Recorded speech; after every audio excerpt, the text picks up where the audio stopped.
Hey, நீ யாரு? புதுசாக இருக்க? இன்டர்வியூக்கு வந்திருக்கியா? ஆமாம், இன்டர்வியூ தான் வந்திருக்கேன். New join. என்ன இப்போது? ஓஹோ, இன்டர்வியூக்கு தான் வந்திருக்கியா? அதுக்கே இவ்வளோ டென்ஷன் ஆகுது. என்ன டென்ஷன் ஆகாமல்? பிடிக்காத ஒரு வேலை, பிடிக்காத ஒரு இடம், இங்கே வந்து நான் என்ன பண்ணுறது? நீ நினைக்கிற மாதிரி இன்டர்வியூ ஒன்றும் ஈஸிலாம் இல்லை.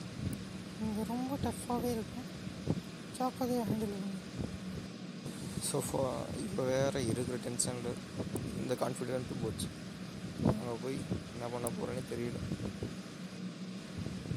என் பேர் லீசா. உன் பேர் என்ன? என் பேர் ஜெரி டக். ஜெரி டக்கா? காமெடியாக இருக்கும் உன் பேர். அது ஜெரி டக் இல்லை, ஜெரி டேக். சொல்ல தெரிஞ்சால் சொல்லி, இல்லைனா அமைதியாக எங்கே டென்ஷன் ஆகுது. என்ன டென்ஷன் பண்ணாது. சரி ஜெரி டேக், நீ இப்போ இன்டர்வியூவில் பாஸ் பண்ணு. All the best. இதுதான் நீ போக வேண்டிய ஃப்ளோர். ஆமாம், ஆல் தி பெஸ்ட். அது ஒன்று தான் இப்போ தேவை. சரி, போகிறேன். போய் தான் ஆகணும். என்ன பண்ணுறது?